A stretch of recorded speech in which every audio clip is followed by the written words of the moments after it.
And now is the moment to be true to that calling and to reject the siren calls of restitution.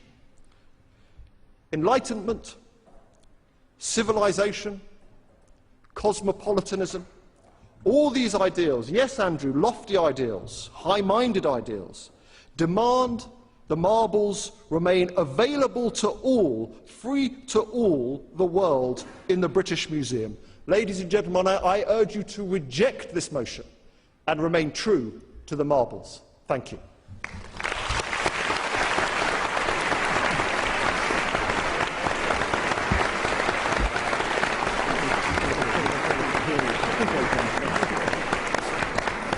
Tristram Hunt, thank you very much indeed. And arguing for the motion, Stephen Fry, writer, actor, broadcaster, you name it, he's done it all, is going to be arguing for the motion.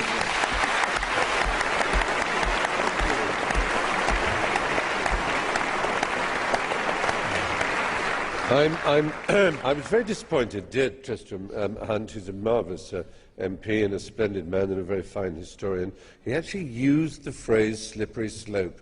The very fact we want to return the friezes and the metopaes of what now everybody is far too embarrassed, only very recently, to call the Elgin marbles, the very fact we want to return them to the place where they were born does not mean that the Rosetta Stone is going to go back to Egypt. As has already been said, the idea that a museum is some whole, perfect, finished Victorian idea of a kind of a pantechnicon of all world knowledge is nonsensical. Like all things, it changes. And my proposal to you is very simple.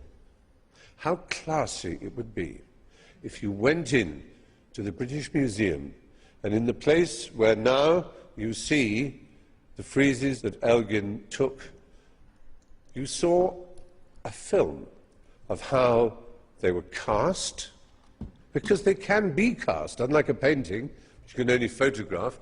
So what you would see when you went to the British Museum, you would see a period, 200 years, in which we curated them beautifully. And they will then see the journey of these extraordinary pieces of Pentelic marble being returned to within 5 miles of Mount Pentelica, where the marble was quarried and where that extraordinary temple, the Parthenon, was erected, to Pallas Athene, the goddess of Athens. The reason it's important in Athens is because it's all about Athens. There are 192 soldiers on the friezes because 192 soldiers died at the Battle of Marathon.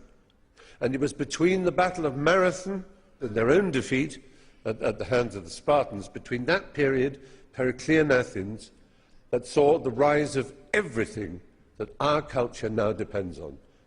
Philosophy, logic, Euclidean mathematics, empiricism, a refusal to take on trust anything that is told to you.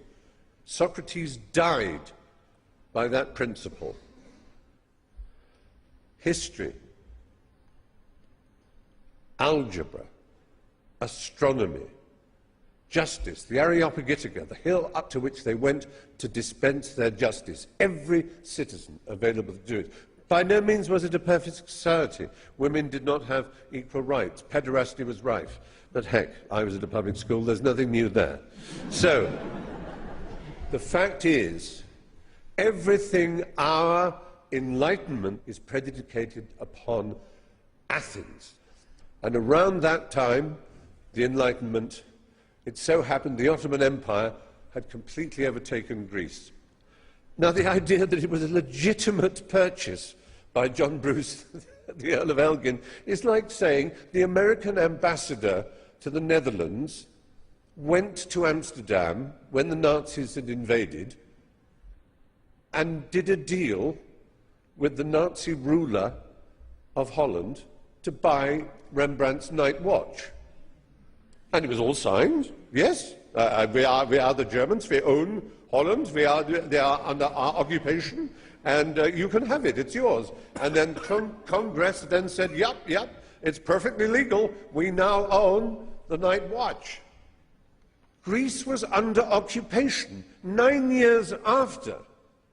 9 years after Elgin took those, raped those beautiful and extraordinary pieces of history. Byron died for that cause. There are more statues of Byron in Greece than there are in Britain. And the Greeks started their war of independence against the Ottoman Empire, which they eventually won in the 1830s, 1832, I think it was. So, we're not talking about some simple business of an English ambassador doing a deal with a legitimate government who gave him the right to take away the stones of the temple that absolutely characterized and personified the greatest civilization the world had yet seen, the one on which ours is predicated. And all I'm saying to you is, wouldn't it be classy if we as Britain said, yes, for 200 years, it's true, we've saved it. If my neighbour has a fire, and I go over and I say, well, look, I'll take the paintings a bit before they get burnt, and I'll put them in my garage, and they come back 3 years later and say, can my paintings back? Oh, no, you can't have them back. They'd be burnt if I hadn't taken them. That's no argument.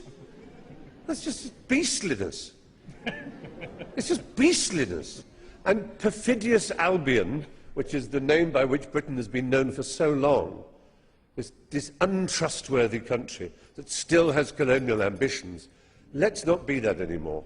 Let's be a classy country. Let's make an exhibition in the British Museum of which Britons could be fantastically proud, which shows our curation of these extraordinary marbles and also shows their transportation back to the magnificent new Acropolis Museum, where they can be reunited, not in the same temple, because that can never happen, but where within, through the glass, in the blue light of Greece, a country struggling desperately under debt, we can show them that no matter how much their sovereign debt crisis means they owe us, we will never, ever, ever be able to repay the debt that we owe Greece. Thank you.